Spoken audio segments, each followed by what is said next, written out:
इयम् आकाशवाणी सम्प्रति वार्ताः श्रूयन्ताम्। प्रवाचिका निधिः तिवारी।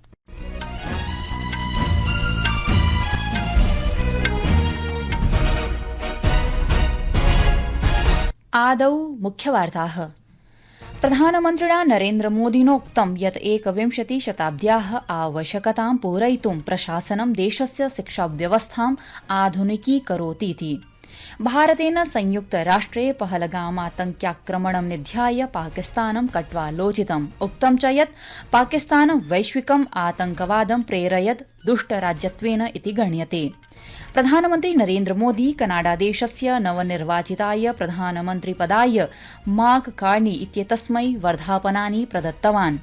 उत्तराखण्डराज्ये श्वः अक्षय तृतीयायाः शुभपर्वणि गंगोत्री यमुनोत्री इत्येतयोः धाम्नोः कपाटं श्रद्धावनतेभ्यः जनेभ्यः उद्घाटयिष्यते। अपि च IPL इत्येतस्यां क्रिकेट स्पर्धा मालिकायाम् अद्य Delhi Capitals Kolkata night Riders दलयोर्मध्ये द्वन्द्वं भविष्यति। अथ वार्ताः विस्तरेण। प्रधानमन्त्री नरेन्द्रमोदी अद्य नवदिल्ल्यां स्वनिजावासे रक्षामन्त्रिणा राजनाथ सिंहेन, राष्ट्रिय सुरक्षा परामर्शकेन अजीत डोभालेन अथ च सैन्यप्रमुखेण अनिल चौहानेन तिसृणां सेनानां च प्रमुखैः सह एकम् उपवेशनं समनुष्ठितवान्। इदम् उपवेशनं पहलगामे आतंकवादाक्रमणमभिलक्ष्य समाचरितम्। प्रधानमन्त्रिणा नरेन्द्रमोदिना उक्तं यत् 21 शताब्द्याः आवश्यकतां पूरयितुं प्रशासनं देशस्य शिक्षाव्यवस्थायाः आधुनिकीकरणं कुर्वदस्तीति। असौ इत्यपि कथितवान् यत् केन्द्रेण देशस्य प्रत्येकस्य छात्रस्य कृते विश्वस्तरीय ज्ञानम् आनीयते। अद्य नवदिल्ल्यां भारतमण्डपम् इत्यत्र प्रशासनस्य शैक्षणिकस्य उद्योगस्य नवान्वेषकाणां च नेतॄन् सम्मिल्य प्रथम प्रकारकस्य व्यूहात्मक सम्मेलनस्य युग्म इत्याख्यं सम्मेलनम् अभिसम्बोधयन् श्रीमोदी एतत् सर्वम् उक्तवान्।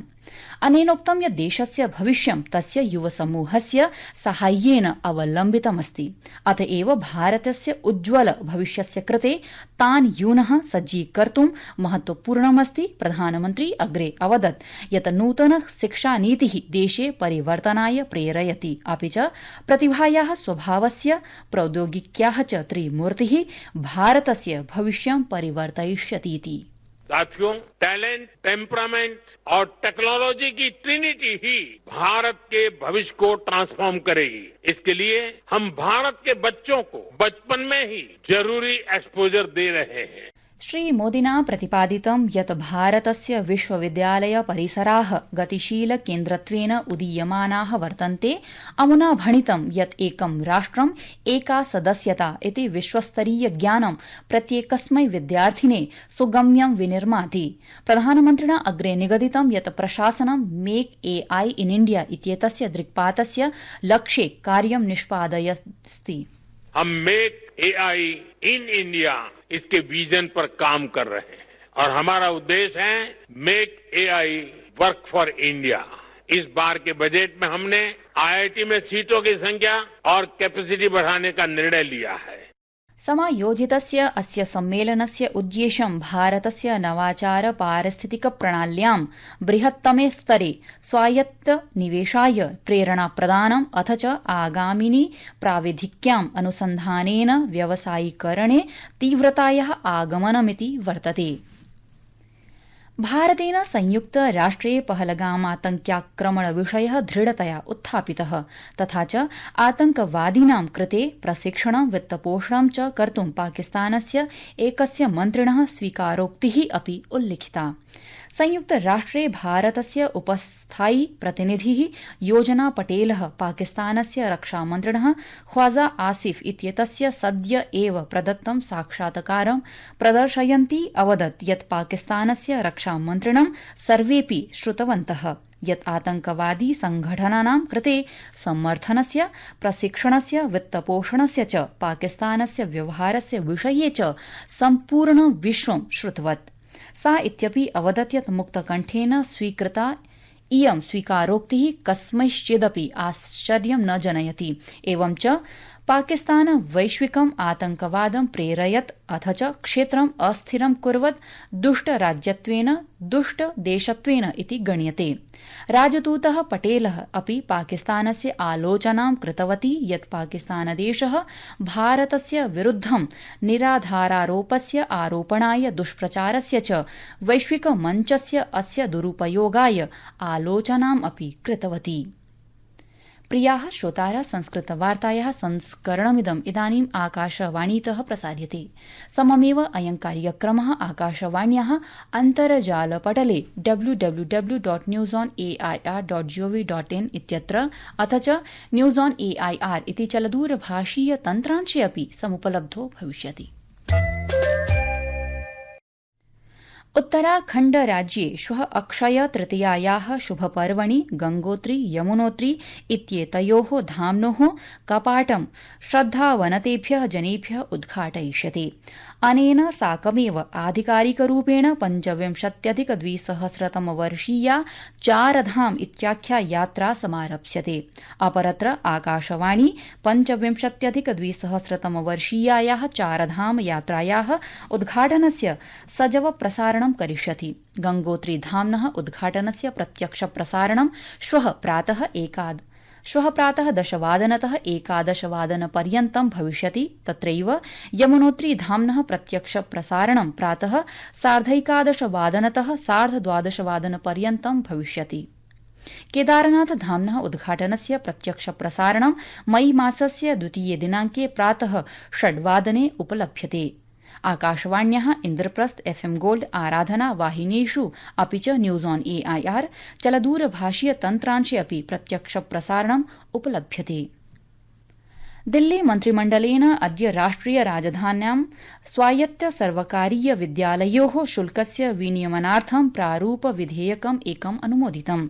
विद्यालयस्य शुल्कस्य अत्यधिक वृद्धेः विषये अभिभावकेषु वर्धमानायाः निराशायाः प्रतिक्रियारूपेण अयं निर्णयः निर्णीतः।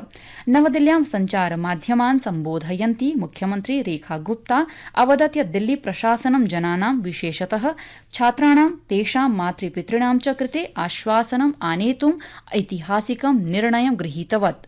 अनया प्रतिपादितं यत् प्रथमवारं दिल्ली प्रशासनेन एतादृशं विस्तृतदोषरहितं च विधेयकं रचितमस्तीति। श्रीमती गुप्ता अवदत् यत् विधेयकं दिल्लीनगरस्य सर्वेषु विद्यालयेषु साहाय्यप्राप्तानुदानरहित स्वायत्त संस्थाभिः सह शुल्क निर्धारणार्थं सम्पूर्णानि मार्गदर्शकानि प्रक्रियाः च निरूपयति।